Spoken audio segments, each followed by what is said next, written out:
কিছু কিছু আমল আছে যে সমস্ত আমলের প্রতিদান আল্লাহ সুবহানাহু ওয়া তাআলা দুনিয়াতেই দেন। তার মধ্যে একটা খারাপ আমল আছে, যে খারাপ আমলের শাস্তি এত দ্রুত কোন খারাপ আমলের শাস্তি আল্লাহ সুবহানাহু ওয়া তাআলা দুনিয়াতে দেন না।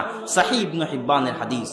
কিন্তু দুটি আমলের শাস্তি আল্লাহ সুবহানাহু ওয়া তাআলা অতি দ্রুত দুনিয়াতেই বাস্তবায়ন করেন।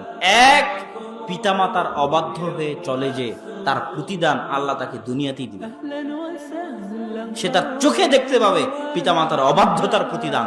হয় তার সন্তান তার অবাধ্য হয়ে যাবে, ও যদি ওর বাপকে বৃদ্ধাশ্রমে রেখে আসে তো ওর সন্তান ওকে বৃদ্ধাশ্রমে রেখে আসবে।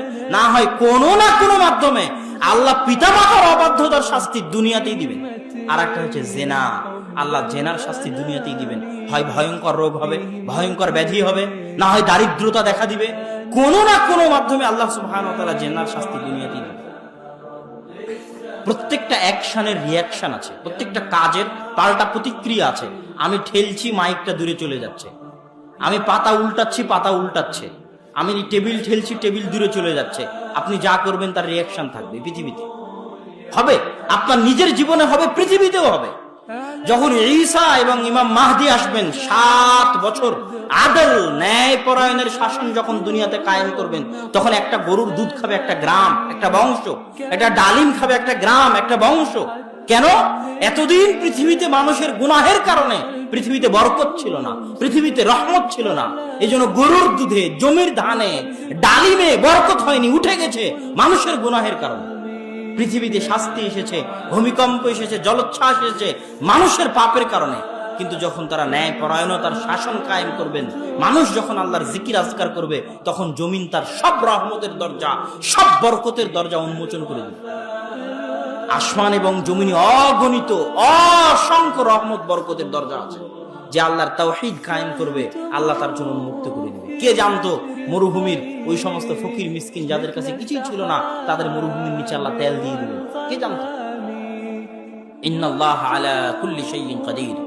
সম্মানিত উপস্থিতি, তো আমরা আলোচনা করছিলাম যে একজন মানুষ, আল্লাহ সুবহানাহু ওয়া তাআলা মানুষকে পৃথিবীতে আবাসা এমনি সৃষ্টি করেন। আর একজন মানুষের সবচেয়ে বড় শত্রু হচ্ছে শয়তান, এবং শয়তান মানুষকে সিরাতে মুস্তাকিম থেকে দূরে রাখার জন্য আপ্রাণ চেষ্টা করে। রাসূল সাল্লাল্লাহু আলাইহি ওয়াসাল্লাম এবং আল্লাহ সুবহানাহু ওয়া তাআলা পবিত্র কোরআন মাজিদে এবং আল্লাহ রাসূল তার হাদিসে তো অসংখ্য হাদিস, কোরআনের পৃষ্ঠা উল্টালেই দেখবেন শয়তান, হাদিসের পৃষ্ঠা উল্টালেই দেখবেন শয়তান, হাদিসে হাদিসে শয়তান, আয়াতে আয়াতে সূরায় সূরায় শয়তান।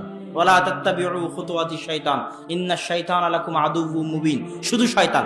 আউযু বিল্লাহি মিনাশ শাইতানির রাজিম। বিসমিল্লাহি আল্লাহুম্মা ইন্না আউযু বিকা মিনাল খুবুতি ওয়াল খাবাইস। শুধু শয়তান। ঘুমাতে যাবেন শয়তান, ঘুম থেকে উঠবেন শয়তান, বাড়িতে প্রবেশ করবেন শয়তান, খেতে বসবেন শয়তান। সর্বত্র শয়তান ওত পেতে বসে আছে আপনাকে পথভ্রষ্ট করার জন্য। আর শয়তানের ওই ওত পাতা থেকে বেঁচে থাকার নামই হচ্ছে পৃথিবীতে সিরাতে মুস্তাকিমে টিকে থাকা। রাসূল সাল্লাল্লাহু আলাইহি ওয়াসাল্লাম একটা বাস্তব উদাহরণ দিয়েছেন হাদিসের মাধ্যমে, যে মানুষ যখন ফজরের সময় ঘুমিয়ে থাকে, তখন শয়তান মানুষের কাঁধের কাছে গিয়ে বলে, নাম নাম ফারকুদ ইন্না লাইলাকা তাবিল। ঘুমিয়ে থাকো, রাত অনেক লম্বা, অনেক লম্বা রাত। তার ঘাড়ের কাছে শয়তান 3টে গিট দেয়। এটা আল্লাহ রাসূলের হাদিস। আপনি হয়তো মনে করতেছেন এত শীতের মধ্যে, ল্যাপের মধ্যে এত আরাম, এত মজা, কিন্তু আসলে এটা আপনার কাছে মনে হচ্ছে আরাম মজা, কিন্তু আসলে এটা শয়তান আপনাকে মনে করাচ্ছে। এটা যখন আপনি বুঝতে পারবেন, তখন সঠিক রাস্তায় আসতে পারবেন। আর যখন মনে করবেন আপনার নিজের আরাম, নিজের মজা, নিজের আয়েশ, তখন আর আসতে পারবেন না। যে গেম নিজের মজার জন্য খেলছেন, যে গান নিজের আরামের জন্য শুনছেন, এটা আসলে শয়তান শোনাচ্ছে। এই কান, এই চোখ, এই নাক, এগুলো প্রত্যেকটা হচ্ছে শয়তানের আক্রমণের রাস্তা। শয়তান মানুষের উপর আক্রমণ করে। এই চোখ দিয়ে শয়তান ওই জিনিস দেখাবে যেই জিনিস আল্লাহ পছন্দ করেন। এই কান দিয়ে শয়তান ওই জিনিস শোনাবে যেই জিনিস শোনা আল্লাহ পছন্দ করেন না। এটা শয়তানের আক্রমণের রাস্তা। এই কান দিয়ে গান শুনবে, গান দিয়ে আঘাত করবে হৃদয়ে।